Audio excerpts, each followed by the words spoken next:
Kiran royal, Janasena party Tirupati నియోజకవర్గ incharge. ఉల్లికిపడే విషయం అందరికీ తెలిసిన విషయమే.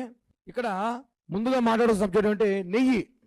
వైఎస్ఆర్ కాంగ్రెస్ పార్టీ పేటీఎం గారికి ఒక విషయం అడుగుతున్నాను నేను ఓపెన్గా. నెయ్యి ఎలా తయారు చేస్తారు? ఇది నెయ్యి, ఇది నెయ్యి, ఒరిజినల్ నెయ్యి. ఇది పాలతో చేస్తారు. ఇది పాలు, ఇది పాలు. ఈ పాలతో చేస్తే నెయ్యి అవుతుంది. దీంతో చేస్తే ఏమవుతారు?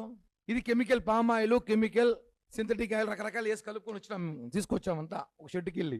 అంటే రకరకాల అన్ని చోట్ల కలెక్ట్ చేసి ఒక 10 రకాలుగా కలెక్ట్ చేసాం. అంటే దీని నెయ్యి అంటే ఎవడు నమ్ముతాడా? దీని నెయ్యి అని భక్తులని మోసం చేశారు. 20 కోట్ల లడ్డు తయారు చేశారు దీంతో, ఈ కెమికల్తో చేయాల్సిన దీంతో చేశారు. ఇది దీంతో పాలతో నెయ్యి చేస్తారు. ఇది దేంతో తయారు చేశారు తెలుసా? చదువురాని మూర్ఖులు ఉంటారు వైసీపీలో. ఆ మూర్ఖుల కోసం ఒక యాప్ ఉంది, చాట్ జీపీటీ అనేసి.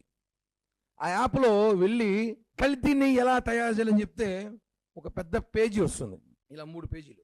Chat GPT, YSR Congress party Paytm చదువులని మొద్దు పేటీఎంలరా, చదువురాని సన్యాసులరా, గొర్రెల్లారా, మీరు చాట్ జీపీటీకి వెళ్ళి కల్తీ నెయ్యి చేయడంలో ఏమేమి వాడతారని తెలిస్తే చివరిగా కొన్ని పాయింట్లు వస్తాయి. 10% లోపు జంతువుల కొవ్వు కలిపితే కనపడదు అని చెప్పి దాంట్లోనే ఉంది.